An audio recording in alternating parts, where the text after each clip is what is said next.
I think we should go to another floor. There are no mission clues here. You betcha. Okay, we only need to make like 180 more points before we can go in. Okay, all sensors. We know, it's the observatory. Sorry, I don't have time for this shit anymore. We've got to get that transmission out of the black hole's clutches. Otherwise, we won't get Polly's hint. Polly's transmission is 4 radio packets big. Make sure you collect them all, or we won't be able to decode her hint. Great! You got it. Fantastic! You destroyed an asteroid. Great! You got another radio wave packet. Wait a minute. Another asteroid. Great! We have all the packets. Now we have to decode Polly's message. Back at the alien decoder, and it looks like Polly's hint is about to reach us from the black hole. 140 more points to do. Okay, now here's the next piece of Polly's clue. I'm hard to see in the night sky. Great! You decoded one of the sentences. Almost there, but it seems Polly left a grammatical booby trap. My stars do not shine brightly. Oh, you made quick sense out of that messy sentence. Not done yet. There's more to figure out. Watch out for my sharp claws. Sharp claws, is this cancer? Great! You decoded one of the sentences. Almost there, but it seems Polly left a grammatical booby trap. Ancient people called me the crab. Yep. It's cancer, which is what I am, by the way. Decoding operation is completed. You broke the code. I am hard to see in the sky. My stars do not shine very brightly. Watch out for my sharp claws. Ancient people called me the crab. Way to go! The hint is unscrambled. Cool. Click on any of the constellations and this machine will tell you a little bit about them. Click on the hint button to replay Polly's hint. Click on the constellation again if you think it's the one where Polly sent the mission clue.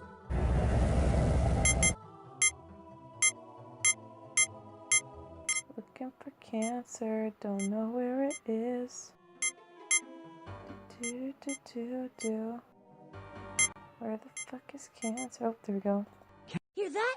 You must be right. And here comes the spaceship.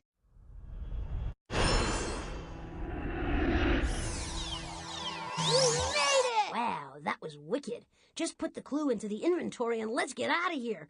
The future awaits. And we have enough points to get into the invention room. We've got everything we need. Take a deep breath and click on the time machine door back there.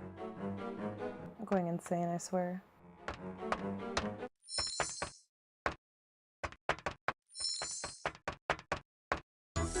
Ready for another spin of the wheel? Just click on the on button. Hey, kids! Do you know what time it is? It's time once again for Pollywood Squares! Win this round, and we'll send you on an all-expense-paid round-trip holiday to rescue Danny D. Frostbot from history. Your first clue is a handkerchief. The handkerchief will lead you to the subject of your first mission. In ancient Rome, a losing gladiator could ask the spectators to spare his life. If the spectators waved their handkerchiefs, his life was spared. Where in ancient Rome did the gladiators fight? Arena? The arenas in Roman amphitheaters were the place where gladiators risked their lives for the sweet smell of victory. In an arena, spectators sit in a circle or oval all the way around the playing area. Which sport could you watch in an arena today? Perfectamundo! Tennis started in ancient France as handball. Tennis is played on a rectangular court.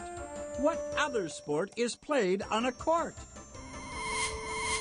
Sorry guys, I'm officially tired. It's like, what time is it? It's 1:52 a.m. Slam dunk time out! You found what this mission is all about. Basketball! I appreciate his rhyming. So, Polly sent Danny to Frostbot to foul up the invention of basketball. Keep going, you're doing great. Your second clue is a blue ox. The blue ox will show you where your mission will take you. In a famous tall tale, a blue ox named Babe is the companion of a lumberjack named Paul Bunyan. What was the most distinguishing feature of Paul Bunyan and his blue ox, Babe? They were giant. Exactly! Ha ha! Legend has it that Paul Bunyan and Babe were so big they dug the Grand Canyon. Giants are things that are bigger than normal. Which giant tree is the largest living thing on Earth? Great going! There's a good reason why the giant sequoia is giant. Some of them have been growing for 4,000 years. The giant sequoia grows in only one country on Earth. Which country is that? USA. Fabulous! The United States is the home of the giant sequoia, and also the birthplace of basketball. Basketball's the only major sport that was invented in America. I didn't know that. Let's keep going and find Danny DeFrostbot. The invention of basketball, of all things, is in jeopardy. How was baseball invented then? Your third clue is a fish. The fish will show you when in history you need to go. Unlike animals on land, fish never stop growing. The older they get, the bigger they get. What do you call a collection of fish that live together? Oh, England. School. A whale of an answer. Fish form schools because it's safer to hang out in groups than to live alone. How do you catch a school of fish? Talk about school spirit, but it's far easier to catch a school of fish in nets than to hook them with fishing rods one by one. But nets are not only used for fishing, you know. Nets open at the bottom were first used by basketball players in 1912. That was 21 years after basketball was invented. When was basketball invented? Swish! Basketball was invented in 1891. It took over 2 decades for today's basketball nets to be invented. The very first game was played with peach baskets instead of nets. Huh. Swish! You did it again. All we need is the name of the American who invented basketball in 1891. Peach baskets. Interesting. Your fourth clue is a whistle. It will lead you to who you need to find on your mission. When you blow into a whistle, the air inside vibrates. That's what makes the sound. Ancient whistles were made from bird bones. The ancient whistle was an early version of which musical instrument? Fantastic! Flutes make beautiful sweet sounds when you blow into them. Flutes weren't always used for playing music, though. The ancient Greeks used flutes during sporting events, just like referees use whistles today. Where could you hear a flute in ancient Greece? Score! In a Greek gymnasium, the person in charge of coaching the athletes used a flute to mark the beginning and end of sports matches. In gymnasiums today, gym teachers use whistles instead of flutes. Who was a famous gym teacher? Good! James Nesmith was a gym teacher who became famous for inventing a sport that could be played indoors during winter. That sport was basketball. All right! In 1891, James Naismith invented basketball in the USA. That's all the info we need to go get Danny DeFrostbot out of trouble. Before we take this trip back in time, can I just tell you how amazing I think you are? That said, grab the time key and let's move out. That's so sweet of him to say. Also, I'm looking up information about James, and it looks like he was actually born in Canada, so he's a Canadian American.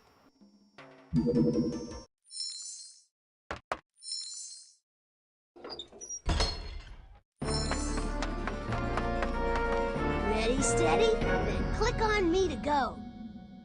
It's actually kind of cool. Apparently both of his parents were Scottish immigrants. and they immigrated to Canada in 1852. Ready for a little one-on-one?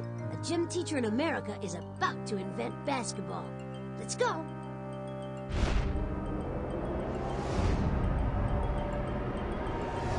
It's James Naismith hanging the world's first basketball net, a peach basket.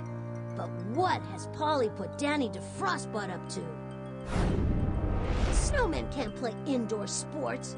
You better hit that recall button before basketball becomes a complete washout. I love them. First of all, I love the way that Danny is cheering for the snowmen. Oh, of all the times to freeze on me, we're so close. Just hit the recall button. Fine. That's better. Basketball was invented as an indoor sport during winter. Now back to the future. Also, I'm looking at his picture, and they make the characters look very much like the inventors. Whoa, that was some landing. Press the back button on the utility belt to leave the time machine. We need to put this robot to rest. Also, apparently, James had a medical degree. That's awesome. It does my CPU chip good to know that I've helped bring these guys back where they belong.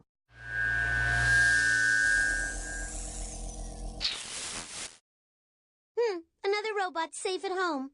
I bet you think you're the smartest little robot in the world now, don't you, Gutley? Well, you're not as smart as I am, and I'm gonna make the next mission so tough you'll beg to be taken to the scrap heap. All right, we still got places to go and robots to rescue. Click on the inventory to start a mission. I'm not going to start a mission, but I will show you guys what the answer is. No time to pat ourselves on the back. Select another question so we can save another robot. Think of each one of those glowing buttons as representing a poor, lost, and scared robot. We can't go back to an old mission when there's so much at stake. Maybe I read this wrong. Baseball games usually take 2.5 hours, but only 8 minutes of that time is action. That's a lot of waiting around. It's no wonder that basketball, not baseball, is watched by more people in America than any other sport. Baseball was invented in the summer. Why do you think basketball was invented during the winter? This is an easy one, Miss Winkle. Basketball was invented in winter to give snowmen something to play. I mean, think about it. Whose life is more boring than a snowman's? All they do is stand around waiting to melt.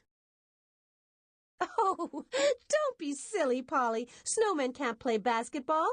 James Naismith invented the indoor sport basketball in winter because it was too cold to play outside. Been there, done that. Pick a mission we haven't completed. Okay, well, it's time for me to go. It's been real, guys, and I will see you guys next time. Sorry, hopefully I'll be a little bit more exciting. I'll drink next time, I promise. Bye.